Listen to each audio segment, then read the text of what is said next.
All India fair price dealer association से जुड़े सदस्यों की एक बैठक चिरकुंडा पंचायत रोड स्थित पुष्पा मैरिज हॉल में शनिवार को आयोजित की गई। बैठक में चिरकुंडा नगर परिषद, क्याकुंड व नेरसा प्रखंड से जुड़े पीडीएस के दर्जनों दुकानदार उपस्थित थे। एसोसिएशन के जिला अध्यक्ष रमेश सिंह व जिला सचिव अखिलेश सिंह मुख्य रूप से उपस्थित थे। बैठक में उपस्थित सदस्यों ने बकाया कमीशन, दलव नमक का कमीशन, दाल और नमक का कमीशन, गोदाम से मिलने वाले अनाज का वजन कम होने, केवाईसी से जुड़ी समस्या सहित अन्य विषयों पर चर्चा किया। बैठक में जिला अध्यक्ष व सचिव ने बताया कि दुकानदारों के लगभग 11 महीनों के बकाया कमीशन भुगतान को लेकर विभागीय सचिव से वार्ता हुई और उन्होंने जल्द से जल्द भुगतान का आश्वासन दिया है।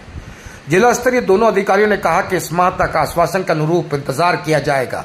उसके बाद भी समस्या का समाधान नहीं होता है तो रूपरेखा तैयार कर अगले महीने से आंदोलन शुरू किया जाएगा। अधिकारी द्वय ने कहा है कि न्यायालय की शरण में भी जाएंगे। दुकानदारों ने अपनी आप बीती सुनाते हुए कहा कि आत्मदाह करने की स्थिति आ गई है। जिस मकान में दुकान चलता है उसका भाड़ा नहीं दिया जा रहा है। दुकानदारों के समक्ष भुखमरी की स्थिति के साथ साथ बच्चों के पठन पाठन पर भी असर पड़ रहा है। देखिए, आज जो बैठक हो रही है, स्थिति हमारे पीडीएस विक्रेता का भयावह हो गया है। सिर्फ धनबाद जिला की बात ये नहीं है, पूरे झारखंड की स्थिति है। 25,200 दुकानदार की आर्थिक स्थिति बहुत ही दयनीय है। यहाँ तक कि बच्चे लोगों का पढ़ाई लिखाई का बंद हो चुका है, खुराकी का व्यवस्था नहीं हो पा रहा, सरकार के काम पे जोड़ लोग लेंग रहा है। 2023 मार्च का हमारा बकाया है। अभी करेंट मंथ में 9 महीने का कंटिन्यू हम लोग का मन जो है सब लंबित है भुगतान। उसके अलावा हम लोग का जो राज्य सरकार का जो व्यवस्था जो चलाते हैं हम लोग ग्रीन कार्ड का, गेहूँ चावल है, चना दाल है, नमक है, इस मैटर का भी अभी तक हम लोग को किसी भी प्रकार का कोई पैसा पूरे झारखंड में नहीं दिया जा रहा है। तो आखिर हम लोग झारखंड स्टेट का जो प्रोग्राम है जो उसको क्यों चला रहे हैं? हम लोग चलाने के बावजूद हम लोग पर प्रेशर देकर काम भी कराया जाता है और उसका भुगतान भी नहीं किया जाता है। डीलर कब तक बर्दाश्त करेगी? अब स्थिति ये हो गया है आज के समय में कि दुकानदार एकदम अलवला गया है और किसी भी तरह का कोई भी कार्यक्रम करने के लिए स्थिति है, ऐसा तक स्थिति दुर्गत बन गया है। हो सकता है कि आने वाले समय में अगर सरकार हम लोग की बात को नहीं सुनती और समझती है तो दुकानदार आत्मदाह करेगा। अरे ऐसे भी मरना है और आत्मदाह करके मरना है, सरकार को समझा कर मरना होगा। और ये स्थिति बन चुका है।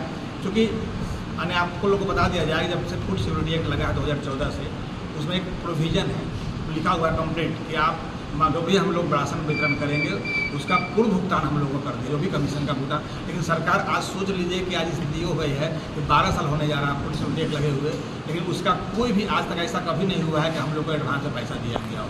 और हम लोग 12 साल से इस प्रोग्राम को झेल रहे हैं। यहाँ तक कि साल से भर 2 साल हम लोग झेलते रहते हैं और कब देगा नहीं देगा ऐसा कोई हम लोग का इसी पर व्यवस्था चल रहा है। हम लोग का परिवार इसी पे है और सरकार इस पर सुनने के लिए तैयार नहीं है। केंद्र सरकार अपनी प्रोग्राम को राज्य सरकार के ऊपर ढाल देती है और राज्य सरकार सुनने को तैयार नहीं है। यहाँ पे हम लोग केंद्र और राज्य के बीच में पिस रहे हैं। इसलिए हम लोग राज्य सरकार से आग्रह करेंगे कि हम लोग को तत्काल जो है सब भुगतान कर दिया जाए, जो लंबित भुगतान हो रहा है भुगतान कर दें, जिससे कि दुकानदार का आर्थिक स्थिति सुधार हो सके।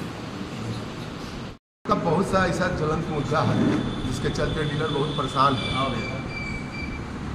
हम लोग फूड सिक्योरिटी एक्ट जब से लागू हुआ है 2016 से, तब से डीलर वितरण कर रहा मशीन के द्वारा माल। इसमें जब एक्ट लागू किया गया सरकार का आदेश था कि डीलर का माल वितरण करने के पहले उसको कमीशन दे दिया जाए।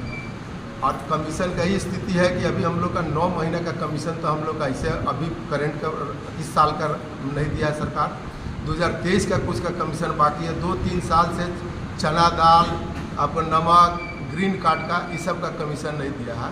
कमीशन नहीं मिलने के समय पर इसलिए डीलर का ऐसा मैंने भुखमरी का हाल हो गया कि डीलर अब आपस में मीटिंग कर राय कर रहे हैं कि हम लोग अब आत्मदाह करने के पोजीशन में आ गए। हम लोग जरूरत पड़ने पर आत्मदाह करने के लिए तो इसका जिम्मेवार के ले।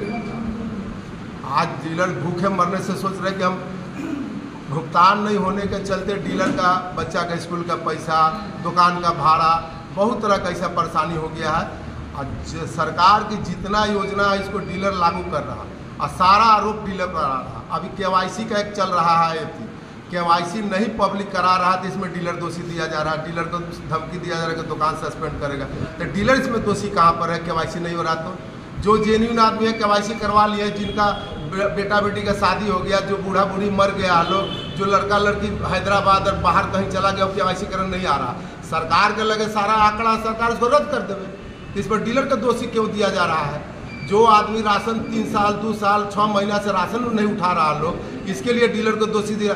सरकार के पास तो सारा ऑनलाइन वितरण है, सारा व्यवस्था उसके तो सरकार आगे क्या आंदोलन का रूपरेखा क्या रहेगा? आंदोलन का रूपरेखा है कि हम लोग इस महीना भर देखने जा रहे हैं। सरकार रांची सेक्रेटरी साहब से बात हुआ तो उन्होंने बोला कि हम आप लोग का भुगतान बहुत जल्द कर रहे हैं, हमारे पास ऑपरेटर का कमी है इसलिए आप लोग का भुगतान विलम्ब हो गया।